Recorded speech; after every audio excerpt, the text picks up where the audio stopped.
Iyi ni radiyo BBC gahuza miryango ivugira i Londres kuri metero 19 25 31 na 41 no ku mirongo ya FM mu karere k'ibiyaga bigari no kuri internet kuri bbcgahuza.com.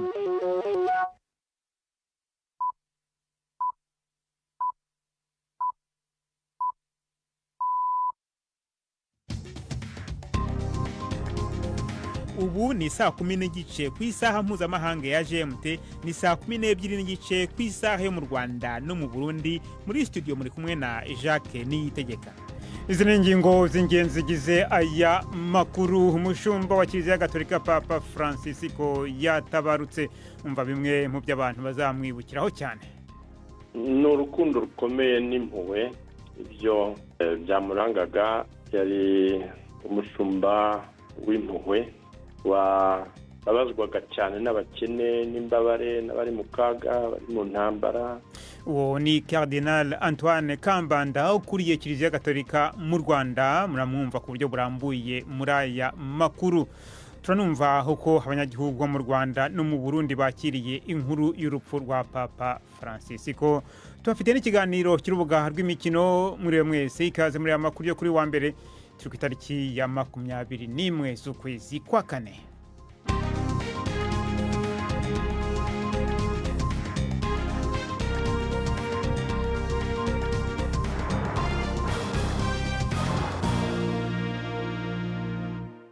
Aya makuru ku buryo burambuye ni mukanya Prudence Ngyumva amaze kutugezaho muri make amakuru y'ingenzi avugwa hirya no hino ku isi.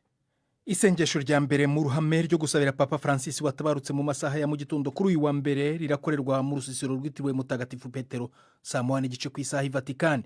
Inzogera kuri bazilika ya Mutagatifu Petero i Roma zavugijwe mu kwibuka iki gihe cy'akababaro.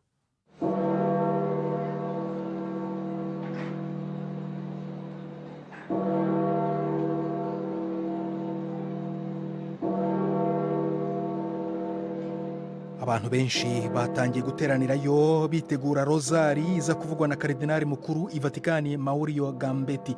Umurambo wa Francis uraza gushyirwa mu isanduku nijoro i Vatican, ishobora kwimurirwa muri bazilika yitiriwe Mutagatifu Petero kuwa gatatu. Umuhango wo kumushyingura ukazakorwa mu cyumweru. Papa Francis wavutse yitwa Jorge Mario Bergoglio mu mwaka wa 1936 muri Argentine, yari umuhungu w'abimukira b'Abataliyani. Ku bindi byaranze byinshi mu by'ingenzi ku bupapa bwa Francis, inkuru ya Dani Abahad muri mva mu ijwi rya Jean Claude Mwambutse. Ihohotera rishingiye ku gitsina rikozwe n'abihayimana rishobora kuba aricyo gisebo gikomeye kuri Kiliziya Gatolika. Papa Francis yasanze ubwo yatangiraga imirimo. Abamunenga bavuga ko yagiye aseta ibirenge mu gufata ibyemezo, ndetse ngo hari naho yabaye nk'urebera ibikorwa byo gukingira ikibaba inzego zo muri Kiliziya. Ibi ariko byaje guhinduka. Papa avuga ko atewe isoni cyane no kuba Kiliziya yarananiwe kurinda abana. Asezeranya ko nta kwihangana na busa kuzongera kubaho ku byaha by'ihohotera.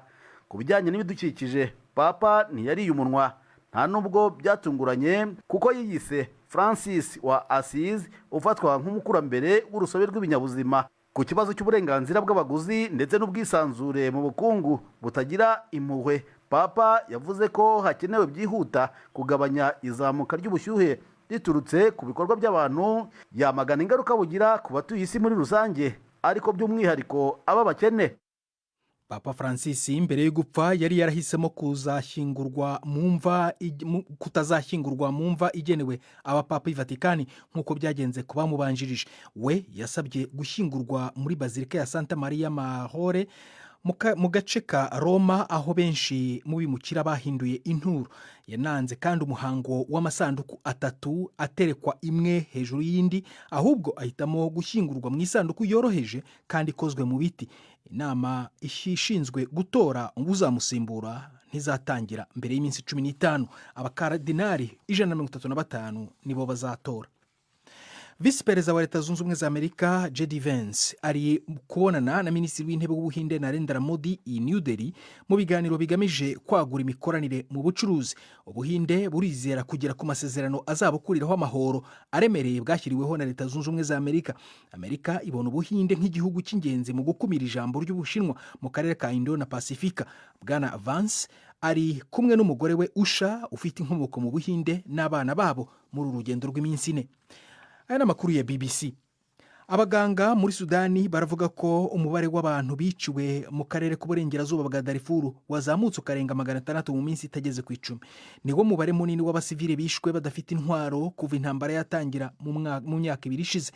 Mu gitero cyo ku cyumweru, ihuriro ry'abaganga bo muri Sudani, Sudan Doctors Network, ryavuze ko abantu barenga 20 mu mbabarire bishwe, abandi 70 barakomeretswa n'ibitero by'abarwanyi ba Rapid Support Forces mu mujyi wa El Fasher wazahaye cyane. Uyu muryango uranavuga ko igitero cyarimo ibitwaro biremereye cyane kandi kibasiye uturere dutuwe. Perezida Emmanuel Macron w'Ubufaransa ari gusura ikirwa cya Mayotte amezi 4 nyuma y'uko kibasiwe n'imihengeri. Yavuze ko intego y'uru rugendo rwe ari ukureba ibikenewe mu kubaka aka karere no gushyiraho itegeko rizaca bimukira batemewe n'amategeko, rigashyigikira ubukungu mu gutuza abantu muri iki kirwa cy'Ubufaransa gikennye kurusha ahandi. Mu rugendo rwa mbere Macron yarakomerewe cyane, abahatuye bakasaba ubufasha mu duce twibasiwe bikomeye n'ibiza. Jacques, urakoze Prudent Sengiyumva.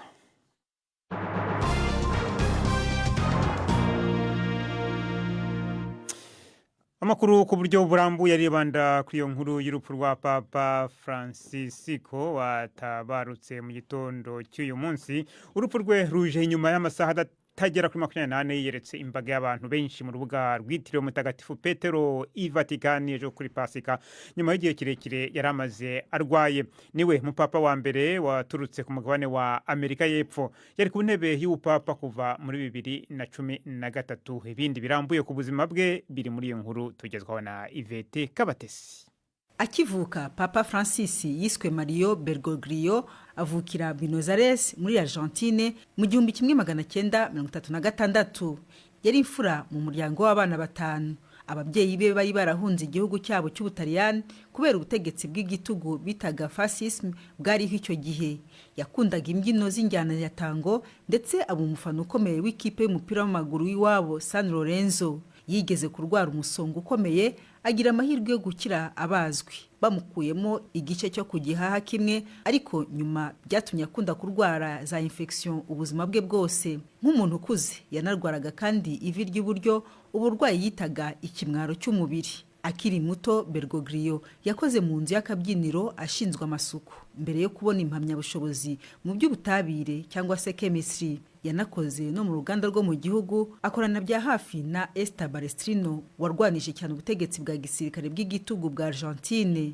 Uwo mugore yakorewe iyicarubozo ndetse umurambo we ntiwigeze uboneka. Bergoglio kandi yaje kujya mu muryango w'abajesuiti, yiga amasomo y'igena ntekerezo ariyo filozofi, yigisha ubuvanganzo ariyo literature ndetse na psychologie cyangwa imitekerereze n'amarangamutima bya muntu. Nyuma y'imyaka 10 yimitswe nka padiri, anazamurwa mu ntera byihuse agirwa kardinale wa Argentine mu 1973. Niwe mupapa wa mbere wari ukomotse ku mugabane wa Amerika ndetse no mu majyepfo y'isi. Kuva Papa Gregoire wa gatatu wakomokaga muri Syria yapfa mu mwaka wa 741, nta na rimwe hari hongeye kubaho umusenyeri wa Roma utari umunyaburayi. Papa Francis niwe mujesuite wa mbere watorewe intebe ya Petero Mutagatifu, kuko Roma yakunze kwinubira abajesuiti. Benedicte wa 15 wasimbuwe na Francis niwe papa wa mbere wahagaritse imirimo ajya mu kiruhuko cy'izabukuru ku bushake. Hari hashize hafi imyaka 600, ndetse mu myaka hafi 10 ubusitani bwa Vatikani bwacumbikiye abapapa 2. Twagiye mu karere k'ibiyaga bigari dushaka kumenya uko Kiliziya Gatolika mu Rwanda yakiriye urupfu rwa Papa, maze mvugana na Cardinal Antoine Kambanda ukuriye Kiliziya Gatolika mu Rwanda, akaba ari umwe mu ba kardinali bazatora umupapa mushya. Ni inkuru ibabaje cyane. Umushumba Kiliziya Gatolika kuri Kiliziya mu Rwanda kandi ifatanyije n'abakristo bose na Kiliziya yose ya Kristo, ko tupfushije umwepiskopi umushumba wari waritangiye ubutumwa muri Kiliziya. Ni nk'ibihe bintu by'ingenzi abakirisitu bazibukira cyane ku mushumba wa kiliziya gatolika watabarutse Papa Francisco? ni urukundo rukomeye n'impuhwe. Ibyo byamurangaga. Yari umushumba w'impuhwe wababazwaga cyane n'abakene n'imbabare n'abari mu kaga, bari mu ntambara, waharaniraga amahoro. n'ubu ngubu ubutumwa bwe bwa nyuma kwari gusaba amahoro mu bice binyuranye aho hari intambara. Ikindi yari umuntu witangiye iyogezabutumwa. muri iki gihe cyacu hakenewe iyogezabutumwa rishya kugira ngo ivanjiri y'urukundo rw'Imana dukunda ishobore kumenyekana. niwo murongo yahaye kiliziya kandi ayisigiye, akagerageza kwagura imbibi no kubanisha kiliziya neza n'abatemera, kuko urukundo twese ruraduhuza. Hanyuma ubu ngubu hagiye gukurikiraho iki? Birumvikana igikurikiraho ni gutegura kumuherekeza no kumushyingura mu cyubahiro ukurikije imihango yabugenewe iba ifite amategeko ayigenga. nyuma yaho, nyuma y'iminsi 15 kuva atabarutse, hakakurikiraho inama y'abakaridinali no gutora papa mushya. Hanyuma si abakaridinali bose ariko batora? Abari hasi y'imyaka 80. Hanyuma ubu ngubu nyuma y'urupfu rwe, ubu kiliziya gatolika iyobowe nande, bimeze gute? Iyobowe n'inama y'abakaridinali bahura bakareba uko imirimo igabagabanwa n'abahuzabikorwa, ariko hari umukaridinali mukuru n'ubundi ukuriye abandi, karidinali re nawe nyine utumiza iyo nama. Ubu rero mwese abakaridinali rero mwitezwe i Roma gihe ki? Vuba bishoboka. Abari i Roma cyangwa se abari hafi, inama ya mbere izatangira ejo saa 3. Bundi abandi turimo turareba dukurikije aho turi n'uburyo bwo kuhagera, ariko twese vuba bishoboka. Cardinal Antoine Kambanda. Twavuganye kandi na bamwe mu bakirisitu gatolika bo mu kiliziya gatolika mu Rwanda kugira ngo twumve ko bakiriye iyo nkuru y'urupfu rwa Papa Francisco. Nibwo tukimara kubimenya mu kanya, umwana wa Kristo tuba tubyiteguye, tuba tuzi ko iherezo ry'umukristo ari ukwigira mu ijuru, kandi umuntu akagenda neza ntawe yanduranyije nawe, n'ibikorwa bye byiza bikamuherekeza. Tuzamwibukira uko yakundaga abakristo, agakunda urubyiruko, agakunda abantu bose, nta muntu avanguye. Twabyanganiye nk'abakristo, ariko icyo twamwibukira nuko yatubereye umubyeyi mwiza, ntacyo twigeze tumuburana. Mu byerekeye amasengesho yasabiye buri mpande zose, no kuba turiho yariwe. Turashimira ibyo yadukoreye. Ntacyo icyo twamusabira no kugira ngo Imana imwakire mu bayo, kuko yabaye intwari mu buryo bwose, bwaba mu rubyiruko n'ababyeyi bose n'abasaza, yababereye umubyeyi. Ni byiza cyane, ariko ubwo ndababaye. Imana imwakire mu bayo. Nje nakuriye mu muryango w'abagatolika, rero ntabwo wabona umubyeyi wawe ababaye ku rwego ruri hejuru nawe uri kubabara. Iki ni cyo kintu cya mbere kimbabaje, kuba ababyeyi banjye babuze umuntu wubahaga, kandi na papa ambwira ati gatolika ni idini ryiza. Nababaye pe. Aho hari rero mu Rwanda twagiye no mu gisagara ca Bujumbura mu Burundi. Urupfu rwa papa nagwakiriye nabi cyane, menga n'isi yubamye, na cyane cyane muri iyi minsi ya Pasika. Twari tumaze iminsi twibuka tuzirikana Yezu Kristo amagerezo yaciyemwo yo kuba ku isi, akahavura agapfa, ariko tukibuka ko yapfuye akongera akazuka, tukaba twabininahaje ejo. Ubu rero tukajya twumva ko n'umwungere Kiliziya yapfuye. Nagwakiriye nabi cyane, ni urupfu rubabaje cyane. Twakwakiriye twihanganye, ariko tukanakenguruka ko umukama mwakuye, kuko yari mu babare igihe kinini cyane. None rero araruhutse mu bisanzwe, kandi n'imyaka yiwe ntitwovuga ko yari mike, umva mu 90 buramwe imyaka 2, urumva ko yarageze nyene mu zabukuru. Nagwakiranye umubabaro mwinshi kandi turetse n'umubabaro gwanteye n'ubwoba, kubera nyine yari umuntu ahambaye ngaha ku isi, umuntu atwara Eklezia Katolika yose yo ku isi yose, kumva ngo yapfuye biba bitangaje kandi biteye n'ubwoba. Kandi jewe sinashitse ndavyemera nk'ivyumva, kubera ukurya kuntu bari bamaze iminsi bapibiriya ngo yapfuye kubera yari amaze iminsi agwaye. Rero naguma mvuga ati n'ubundi bariko barabesha sivyo, mugabo nyene mu nyuma nagiye kuvyemera ndabibonye nyene vyapibiriye abantu benshi, biragoye gutahura nyene, gusa Imana imwakire mu bwami bwayo. Abakristu eka n'abandi batandukanye turagandaye n'umubabaro cyane kuri urwo rupfu, ariko tukamusabira tukavuga duti Imana imufashe mwakire cyane mu bwami bwayo.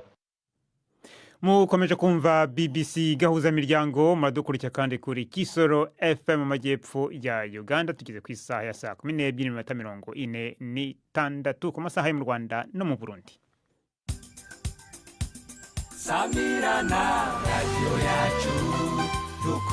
Ibiganiro vya BBC kuri radio Humuriza mu Burundi ni ku murongo wa FM 99.6. BBC gahuza miryango.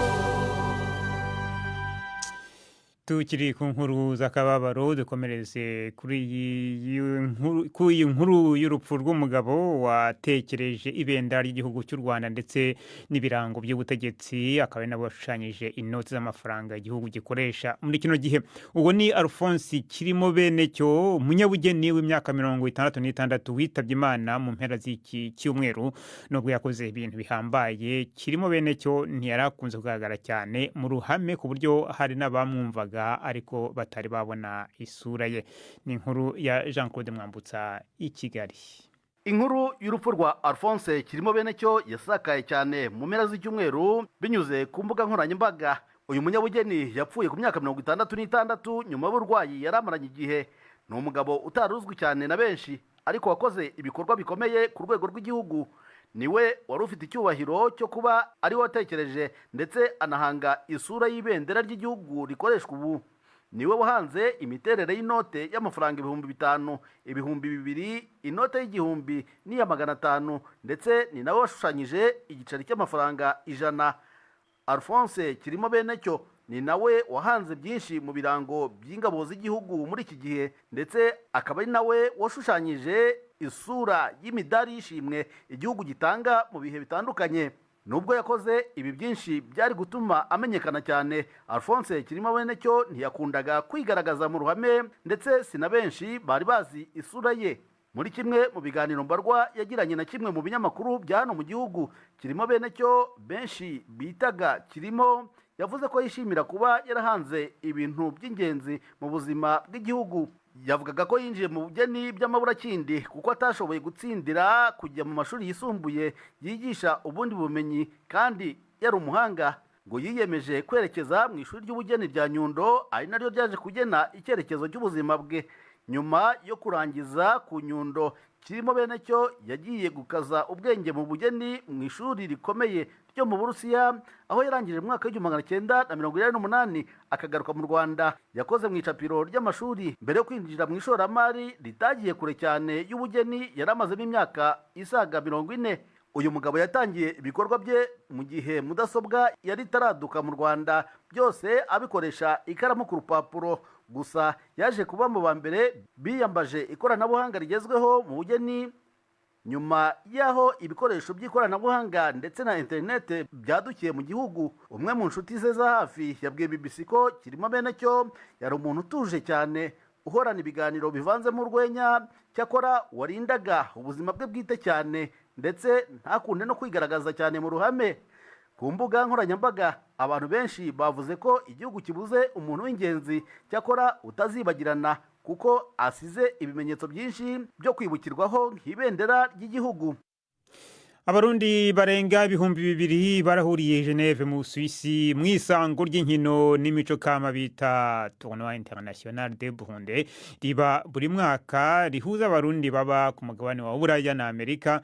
akaba ari ihuriro ritegurwa mu ntumbero yo kuyaga no kuganira ico abarundi baba mu mahanga boterera mu iterambere ry'igihugu cabo babicishije mu nkino n'imico kama. N'inkuru ya Majesté Barenga wanyarukiye i Geneve.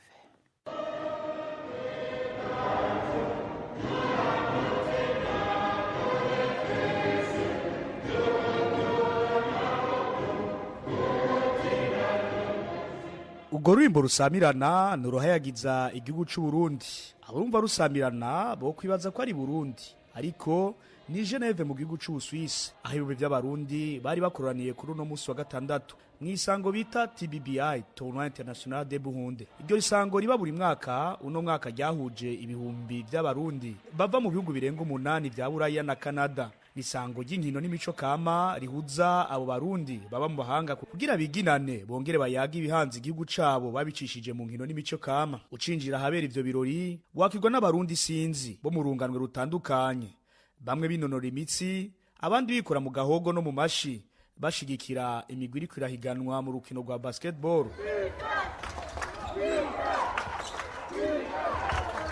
Hanze y'ikibuga hoho abakiri bato bariko bashikura kamushikaki kagizwe n'inyama zokejwe ku buryo bw'ikirundi bongera batamba.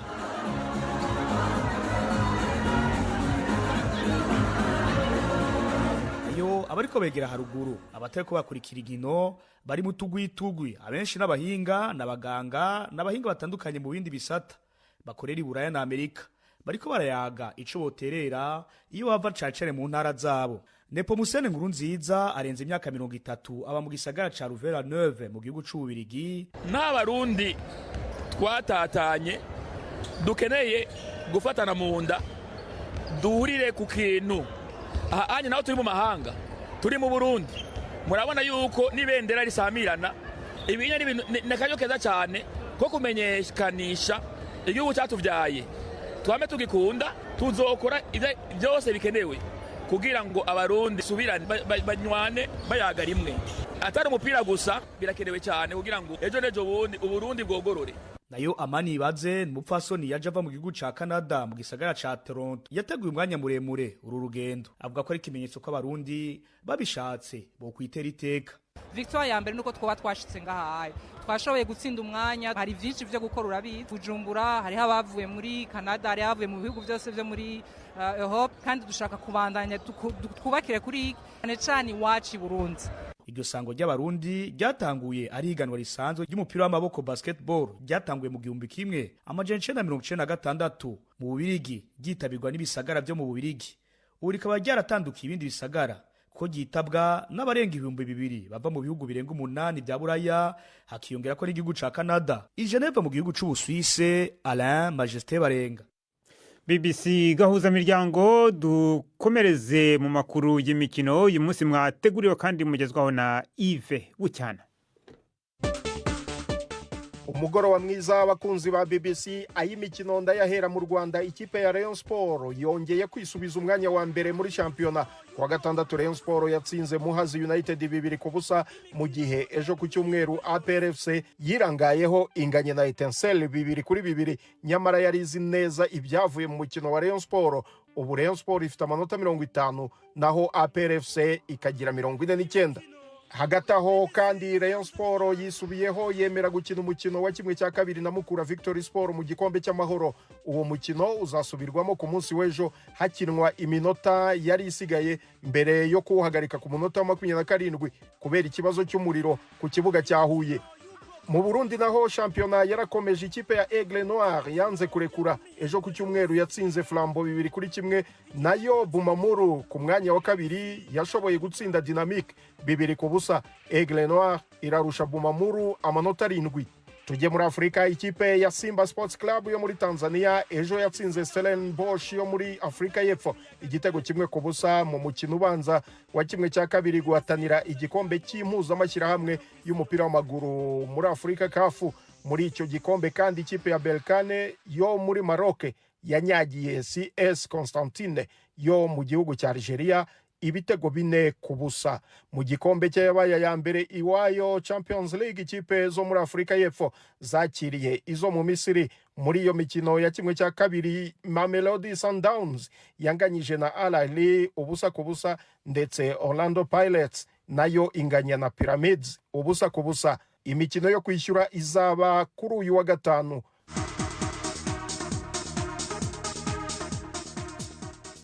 Tujye ku mugabane w'Uburayi. Mu gihugu cy'Ubwongereza Leicester City yashubijwe mu cyiciro cya kabiri, naho Liverpool ishigaje gutsinda umukino umwe gusa ikamanika igikombe cya shampiyona. Ibindi tubibwirwe na Prudence Ngyumva. Liverpool ishobora gutwara igikombe cya Premier League kuwa gatatu itigwa ijya no mu kibuga. Ibyo byashoboka ari uko Arsenal itsinzwe na Crystal Palace mu mukino bafitanye kuri uwo munsi. Biterwa nuko intsinzi ya Liverpool ya 1-0 kuri Leicester City yarayiharuye inzira yo kwegukana igikombe ku nshuro ya 20 ikabibura amanota 3 gusa. Ni mu gihe Arsenal nubwo yatsinda imikino yayo yose 5 isigaye ntishobora kurenza igiteranyo cy'amanota 81, kandi abakinnyi ba Arne Slot ubu bicaye ku isonga n'amanota 79. Hagati aho isiganwa ryo guhatanira kurangiza mu makipe 5 ya mbere niryo rigeze mu mahina, aho amakipe 5 ahangana imyanya 3 atandukanyijwe n'amanota 2 gusa. Imwe muri yo ni Newcastle yandagajwe na Aston Villa mu mpera z'icyumweru 4-1. Manchester City yatsinze Everton 2-0, naho Chelsea iva mu menyo ya rubamba itsinda Fulham 2-1. Manchester United yatsinzwe na Wolves 1-0 mu mukino wa 15 itsinzwe muri Premier League. Brentford yatsinze Brighton 4-2.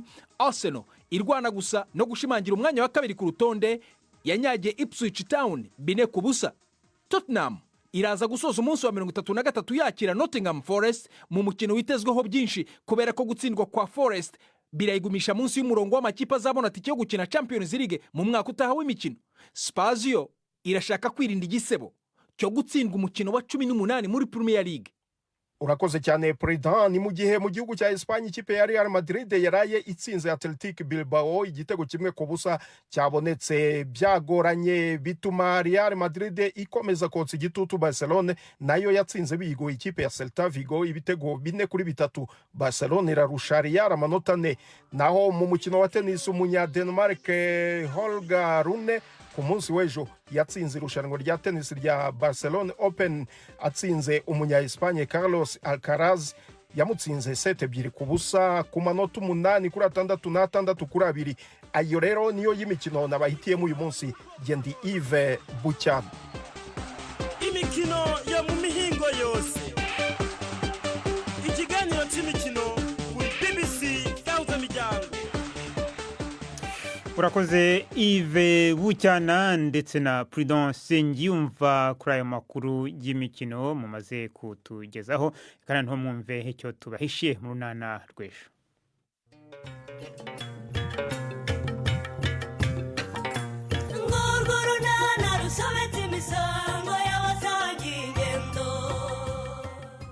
Mu kiganiro runana cyo kuri wa kabiri twabateguriye.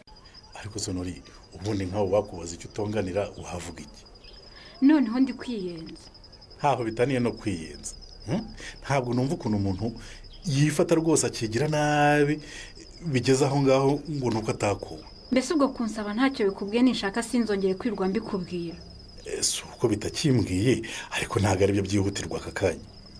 Aka kanya se harihutirwa iki Kareme? Ni 12:45 kuri BBC. Mbere yo kubasezeraho nababwira nagara ko inkuru ivugwa cyane mu makuru ku isi, umushumba wa Kiliziya Gatolika Papa Francisco yatabarutse. Urupfu rwe rukaba rwaje nyuma y'amasaha atagera kuri 28 yiyeretse imbaga y'abantu benshi mu rubuga rwitiriwe Mutagatifu Petero i Vatikani ejo kuri Pasika. Nyuma igihe kirekire yaramaze arwaye, niwe mupapa wa mbere waturutse ku mugabane wa Amerika y'Epfo, akaba yari ku ntebe y'ubupapa kuva muri 2013.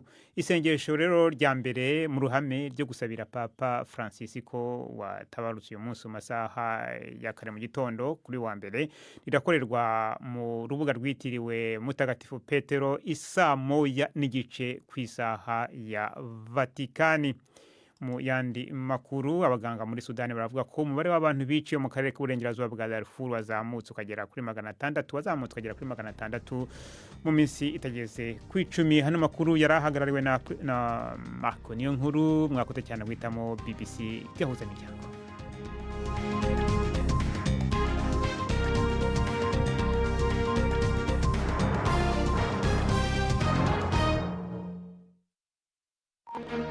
Thank you.